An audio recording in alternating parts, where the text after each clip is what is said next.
All right, hello everybody. This is chapter 42 called Describing, and it is actually in the section of our book that starts with, and let me find the chapter, chapter 35, Beginning and Ending.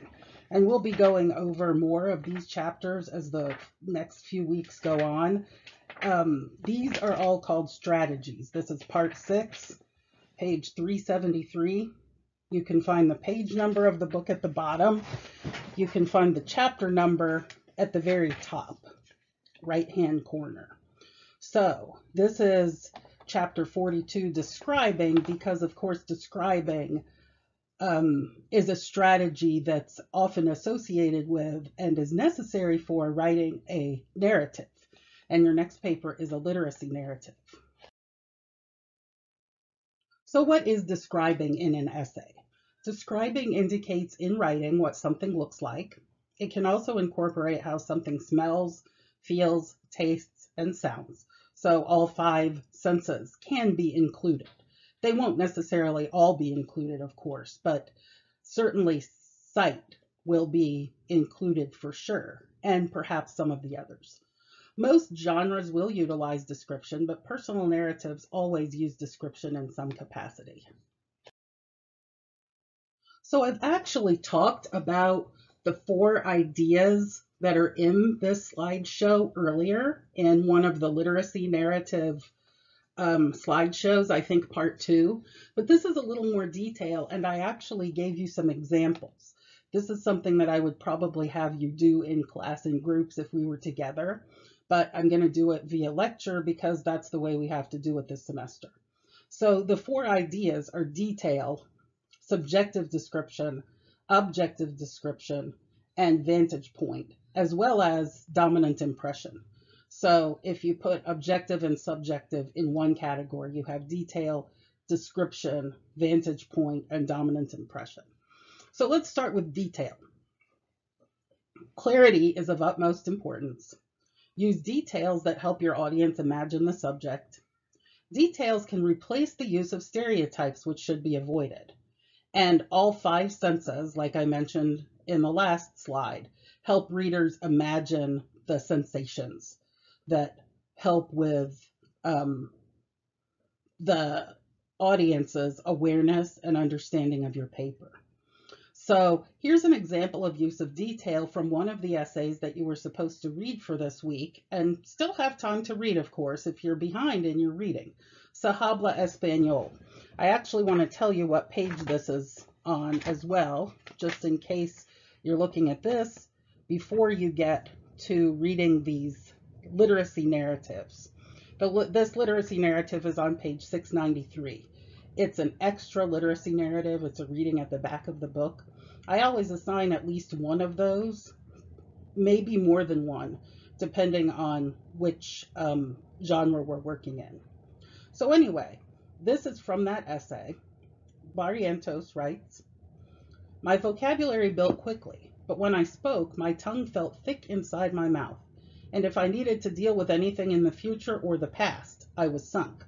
I enrolled in a 3-month submersion program in Mexico and emerged able to speak like a 6th grader with a solid C average." So that's the actual quote. Think about how this would sound if instead Barrientos wrote, "My vocabulary built quickly, but when I spoke, it didn't sound right. I was sunk if I had to deal with other tenses. I enrolled in a program in Mexico to learn how to speak, but came out able to only speak a little bit." Her paragraph, of course, has far more details to help us imagine the subject and her feelings about learning Spanish and how difficult it is and was for her. Things like tongue felt thick inside my mouth, 3-month submersion program, 6th grader with a solid C average. All of those are details that you want to think about including. Not those specific details, of course, but the level of detail helps us imagine more than just, I was only able to speak a little bit, or I had to deal with other tenses. Her type of detail gives us that imagination that we want as an audience. So objective description is a type of description where no personal opinion or emotion is present. It is report-like. It still has very specific detail, but it is more textbook-like. And you actually don't want to avoid objective description, but you want to use it as little as possible in your essay. Sometimes you need it, and I'm going to give you an example below, but most of the time you want to use detail, subjective description, vantage point, all to give you a dominant impression. So, as you know, chapter 10, which starts on page 75 in our book, called Writing a Literacy Narrative, has 3 sample literacy narratives at the very beginning of the chapter. And so I have quotes from some of these literacy narratives as well.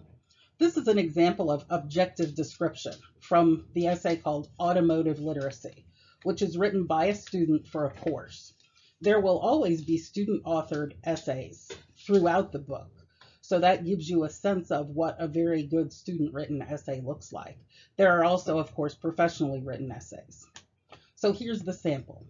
My father runs a well-known family-owned auto shop here in El Paso, Texas.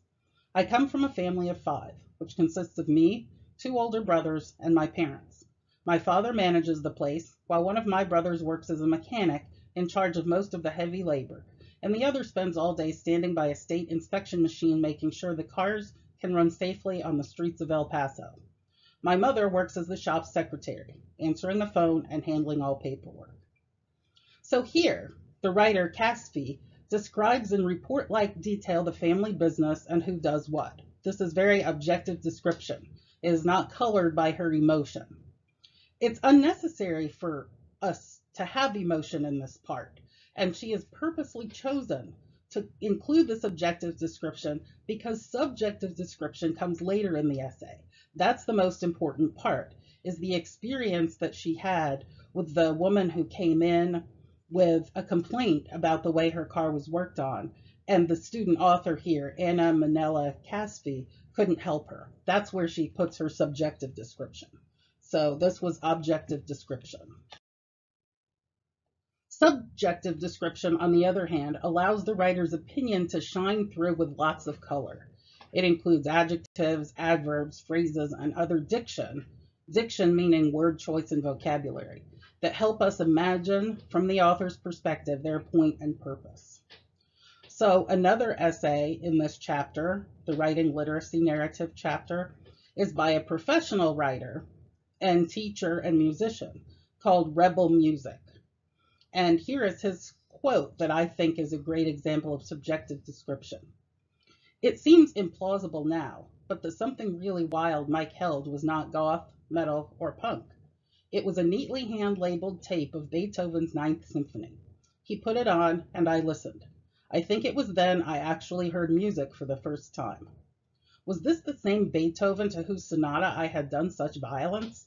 It unrolled from the small speakers, this big, gorgeous, unruly beast of a thing, contemporary, horrifying, a juggernaut that moved from the dark to unbearable brightness, soaring and spitting, malingering and dancing wildly, the most beautiful thing I ever heard. So here, as you can see, Felsenfeld, who's the author of the essay, reveals the significance of the piece of music that actually began his career and lifelong passion. Words like unruly beast of a thing, juggernaut, soaring and spitting, and the use of capital letters at the end, the most beautiful thing I ever heard, which emphasizes that phrase. I think all of these contribute to his subjective description. It has his emotion and opinion in it.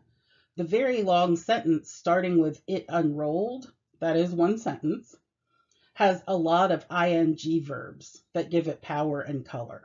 So this is a good example of subjective description. Okay, what is vantage point? A vantage point is the position from which something is viewed. It's your angle or perspective on a subject. So how you're looking at something, where you are located. You may use a stationary vantage point where you see your subject from one angle only, or a moving vantage point where you describe your subject as you are either moving past it or as you're moving from one place or time period to the next. So here's an example of stationary vantage point from automotive literacy.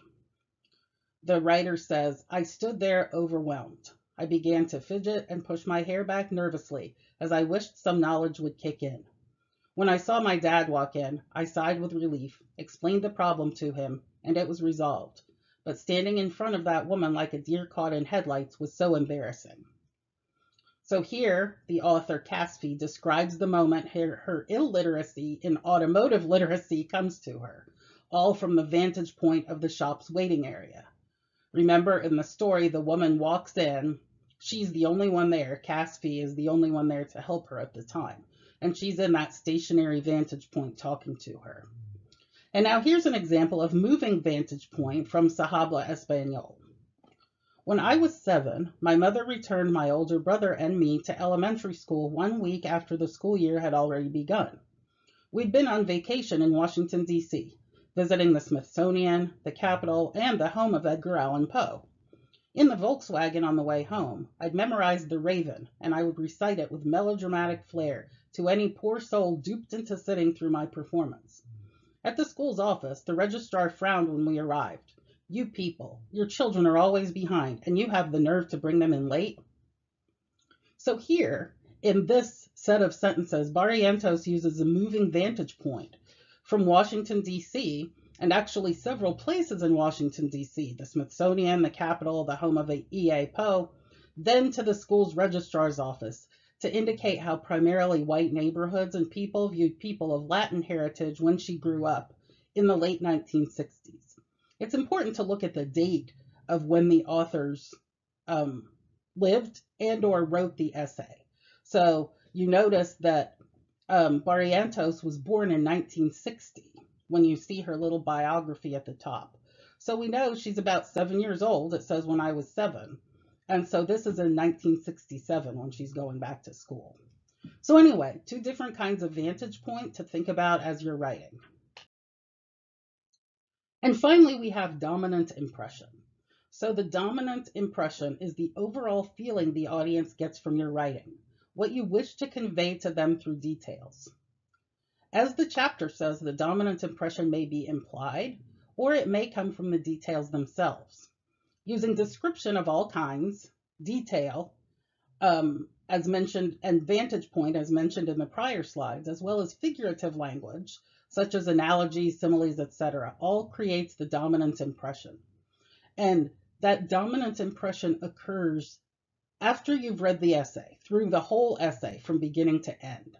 What is the overall tone, theme, and idea, the feeling we get?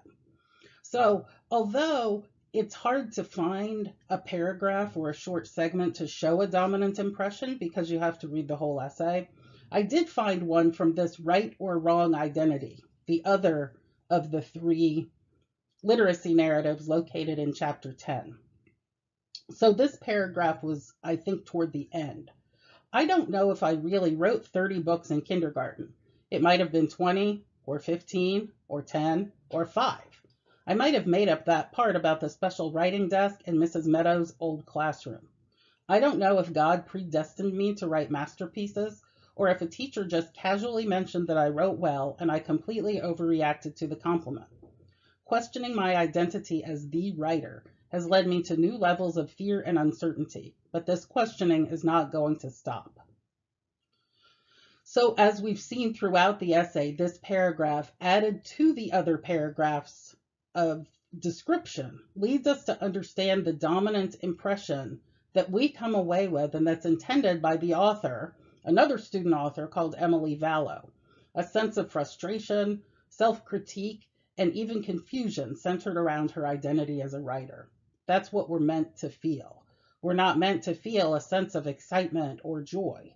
We're not meant to feel a sense of fear as in you're fearing for your life, as in your physical life, or like a horror movie fear. We're not meant to feel excitement. We're not meant to feel sadness or grief. These are the things we're meant to feel, and you can see some of that with this one paragraph. So anyway, that's description. I know this is a long slideshow, but I wanted to get all of those ideas out so that you can think about them for your literacy narrative and when you need to describe in Papers Beyond. Okay, bye-bye.